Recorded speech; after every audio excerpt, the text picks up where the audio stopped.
Isang araw, sa isang simple at malayong probinsya, may dumating na mag-amang galing Maynila. Ito ay sina Ronald at Jelay. Pa, ang layo-layo naman po nito. Ang haba-haba pa ng biyahe natin. Oo, medyo malayo nga itong lilipatan ng auntie mo eh. Tignan mo nga naman, no? Ang ganda ng paligid. Ang daming puno. Dun sa atin, puro building. Ayan no, ang sariwa ng hangin. Pagkain po ba ang naaamoy ko, Papa? May burger, spaghetti at fried chicken din po ba dito? Oo, meron din. Pero, di kagaya ng nabibili natin sa restaurant. Huwag kang mag-alala. Kayang-kaya yan lutuin ng auntie mo. Masarap magluto yung pinsan ko na yan. Sigurado ako, marami kang matitikman rito na lutong Pinoy. Insan, nandito na kayo. Ito na ba si Jelay? Ang laki-laki mo na. Naku, baby ka pa nung nakita kitang huli ah. Kamusta ka? Namiss kita. Halika, gutom ka na siguro ano? Pumasok ang mag-ama kasama si Ante at doon, pinakain niya si Jelay at ang kanyang ama. O anak, nilutuan ka ng auntie mo ng fried chicken. Pero, kakainin mo rin yung talong. Oh, masarap yan. Maganda yan para sa digestion, saka maganda lalo para sa bone health. O di ba, Insan? Oh, kita mo na? Mabuting namasyal tayo rito. Hindi kasi kumakain ng gulay itong si Jelay. Talaga ba? Nako, kumain ka. Maganda yan para sa katawan. Tao po. Ay nako Kanor, sandali lang. Nako Insan, pasensya na. Samahan mo muna ako ha. Babalik tayo agad. Jelay, kumain ka muna ha. Sandali lang kasi, si Mang Kanor. Samahan ko lang si auntie mo. Ubusin mo yung pagkain mo ha. Parang di naman masarap ang talong. Basta-basta niya na lamang itanapon ang tortang talong na inahanda ng kanyang ante. Habang itinapon ni Jelay ang talong, may bigla siyang narinig. Magandang araw mga gulay! Hindi naman magandang araw, di ba? Bakit ka umiiyak? Paano? Yung bisita mo, tinapon yung regalo ko, yung bunga ko. Papa! Dali lang! Hindi kita maintindihan. Ay, sorry. Sino ka ba? Ako si Alice. Ikaw, anong pangalan mo? Jelay, bakit gumagalo at nagsasalita ang mga halaman dito? Nakakatakot. Huwag kang matakot. Mababait sila at mga kaibigan ko sila. Kaya nga lagi ko silang dinadalaw dito. Pero, totoo bang tinapon mo ang bunga ni Talong? Hala, bakit mo naman yung ginawa? Ayoko naman kasi ng gulay. Kahit na, pagkain pa rin yon. Dapat, hindi mo sinasayang. Saka, pinaghirapan nila yon. Alam ko na, ipapakilala na lang kita sa kanila. Madaming mga halaman dito sa bahay kubo. Excuse me. Bahay kubo, kahit munti, ang halaman doon ay sari-sari. Alice, ang init-init naman dito. Pasok na ako ha. Kayo ba, hindi kayo naiinitan? Hindi. Mahal namin ang init na dala ng haring araw. Nagpapalakas siya sa amin at nagpapabigay sustansya sa aming lahat. Gusto mo, Jelay? Hindi, okay na ako. Nang sumapit ang gabi at nang dumating ang ama ni Jelay at si Auntie, sinabi niya ang kanyang nasaksihan na pagsasalita ng mga gulay. Pa, nagsasalita po ang mga gulay. Kumakanta pa nga po sila eh. Pakilala rin kayo sa papa ko. Huy! Huy! Huy! Anak, baka nananaginip ka lang. Hindi po. Buhay po talaga sila. Buhay talaga ang mga halaman, Jelay. Kaya nga nakakakuha tayo ng bunga sa kanila eh. Jelay, baka naman nananaginip ka lang, kaya gumagawa ka ng kwento. Pasensya ka na kung busy kami ni Auntie Metring mo. Nagpapagawa kasi siya ng tindahan eh. Oo eh. Pagkatapos nun, magbabanding na tayo. Promise, o ngayon, pumasok na tayo kasi gabi na. Baka mahamugan kayo, baka magkasakit kayo. Tara na.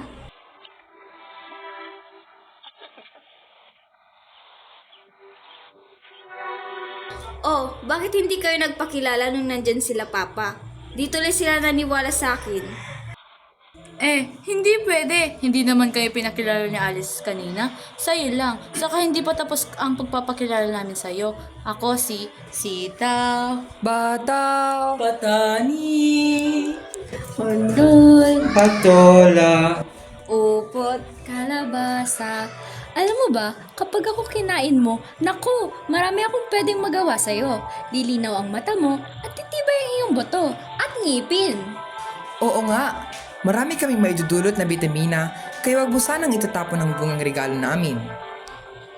Pero ayoko nga ng gulay. Ayoko sa mga bunga nyo. Di naman masarap eh. Sana wala na lang gulay para hindi na ako pinipilit ni Papa na kumain. Sana wala ng gulay sa mundo. Kinaumagahan, Anong nangyari sa mga halaman ko?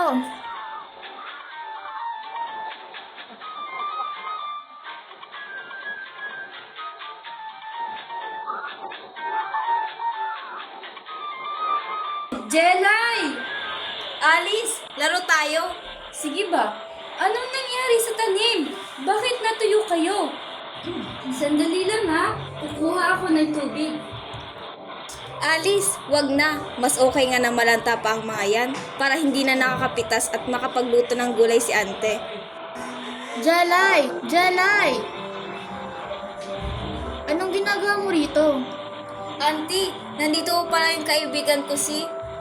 Sino? Yung imaginary friend mo. Yung sinasabi mong kinakausap yung halaman at kinakausap din siya. Totoo nga po, nandito po siya kanina. Ha? Nasaan ba? Wala naman. Halika na, pumasok na tayo sa loob. Maglaro na lang tayo ng sungka. Tuturuan kita. tuwang-tuwa si Jelay nang malanta ang mga gulay. Lingid sa kaalaman niya, ang mga gulay na ayaw niyang kainin ay ginagamit din sa mga pagkain na paborito niya. O ayan, gagawa sana ako ng peanut butter. Peanut butter? Favorite ko po yun. Favorite mo yan? Opo. Nako, honey lang tayo ngayon kasi ilan tayong mga mani. Kaya ayon, hindi ako makagawa ng peanut butter. O eto muna ha, kain ka na. Ito na Jelay, ang order mong spaghetti.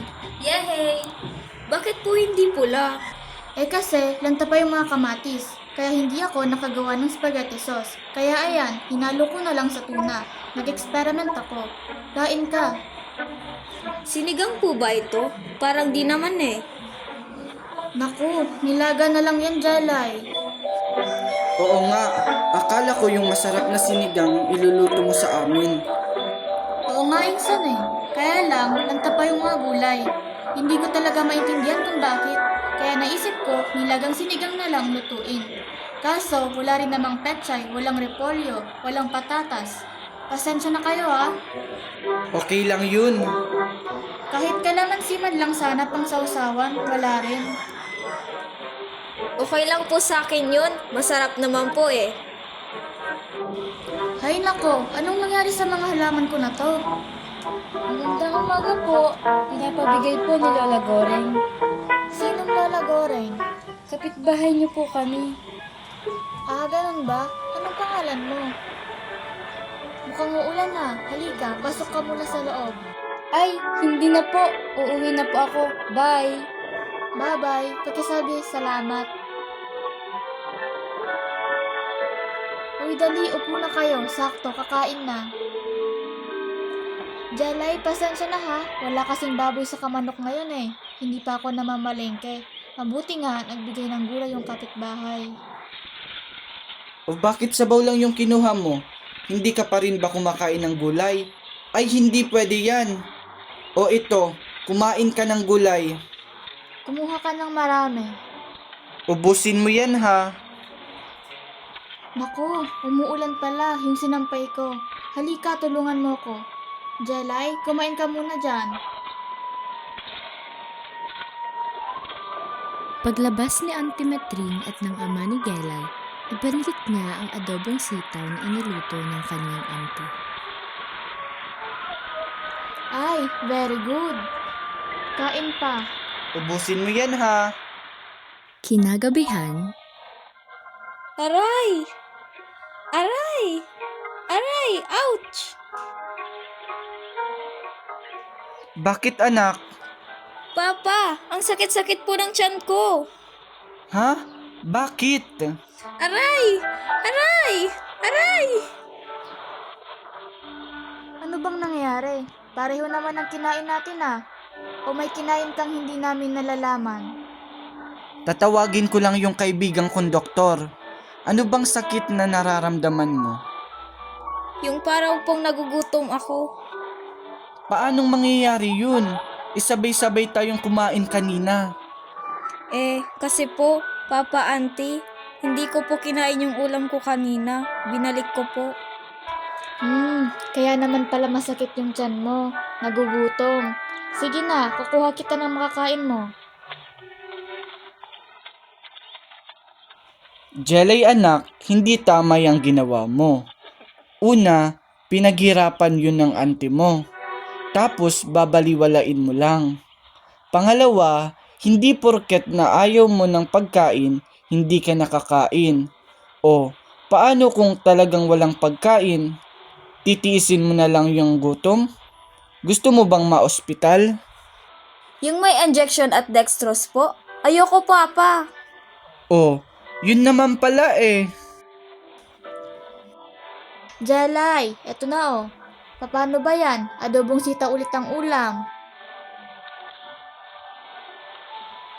Ang sarap po pala nito. Yan ang sinasabi ko sa'yo. Subukan mo muna bago mo ayawan. Yung ibang bata nga walang makain eh. Kaya dapat ikaw magpasalamat ka sa blessing ni Lord. Sige na, mag-pray ka na. Thank you for the food and to the hands that prepared them. Amen. Sige na. Sanay ka na sa buhay probinsya ah. Oh, Jelay, kamusta ang pakiramdam mo? Masakit pa tiyan mo? Hindi na po, Auntie. Oh, na paano yan? Hindi ko po alam, pero kating-kati ako. Oh, parang may kumagat ah. Eksakto naman, meron ditong dahon ng sili na padala ni Aling Koring. Halika, huwag mong kakamutin. Maya-maya, mawawala na yung kati mo. Nagagawa pala ng daon ng sili yan, tita. Nako, maraming nabibigay na tulong ang dahon ng gulay sa atin. Hindi lang to nagbibigay ng lasa at saka sustansya sa mga pagkain. Maraming sakit ang nagagamot niyan. May adobong sitaw pa po ba? Ay akalain mo yon? Nagustuhan mo yung adobong sitaw? Kagabi pa natin naubos yon. Hay nako, kung may gulay lang ako dyan, lulutuan kita ng adobong sitaw. Pero may itlog, gusto mo yon? Hay, ewan ko ba dyan sa mga halaman ko? Nagtatampo na ata. Galit pa rin ba kayo sa sinabi ko noon? Bahay kubo, kahit munti, ang halaman doon ay sari-sari. Kaso lang sinatalong, sigarilyas at mani, nagtampo sa aking sinabi. Kaibigan mo na rin pala sila. Alice, masama pa rin ata ang loob sa akin ng mga halaman. Sinabi ko kasi na sana mawala na lang ang gulay sa bundok. Ngayon ko lang nalaman na masarap pala ito at marami itong gamit. Sorry na ulit ha, sana magbunga ulit kayo. Parang may nakalimutan kang sabihin, Jelay. Yung lagi nating sinasabi pag may nasasaktan tayong damdamin. Uy, sorry na ulit ha, bati na tayo. Friends na ulit tayo. Sorry na daw oh. Sana bumalik na ulit kayo sa dati nyong anyo. Wow! Ano yan? Magic? Kundol, patola, upot, kalabasa, at kayong lahat na ay muling masaya. Bahay kubo, Kahit munti ang halaman doon ay sari-sari, singkamas at talong, sigarilyas at mani, sitaw, bataw, patani, kundol, matola. Upot, kalabasa. Wow! Nabuhay ulit kayo! Sorry ulit sa sinabi ko ha. Sitaw, ang sarap pala talaga ng bunga mo eh. Favorite ko. Promise, titikman ko ng mga bunga nyo. Yehey! Salamat at binuhay mo ulit ang mga halaman. Dahil sa atin yung dalawa. Dahil binigyan mong halaga ang bunga nila. O ano, ipapakilala pa ba kita sa iba? Sige, I love you all! O Jelay, kakain ka na ng gulay ha? Oo naman Alice, hindi ko nababaliwalain ang regalo nila at hindi na rin ako magtatapon ng gulay. Jelay! Papa, Auntie Mitring, si Alice po. Magandang umaga po! Ito yung batang nagdala ng gulay nung isang araw, hindi ba? Siya po yung bumuhay sa mga halaman nyo. Aba, nabuhay nga ulit. Gawa po ng magic niya yan. Kumakanta pa nga po ang mga gulay kanina. Naku, Alice, pasensya ka na dito sa pamangkin ko kung ano-ano naiisip. Halika, pasok ka sa loob. Bibigyan muna kita ng fried chicken para sa lola mo. Naku, sana naman makadalaw ako sa inyo na makilala ko siya. Halika na.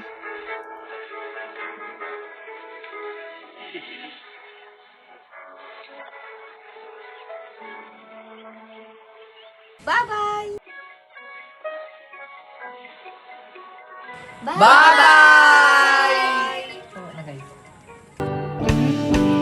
Bahay kubo, kahit munti, ang halaman doon ay sari-sari, singkamas at talong, sigarilyas at mani, sitaw, bataw, patani, kundol, patola, upot, kalabasa, at saka meron pang labanos, mustasa, sibuyas, kamatis, bawang at luya sa paligid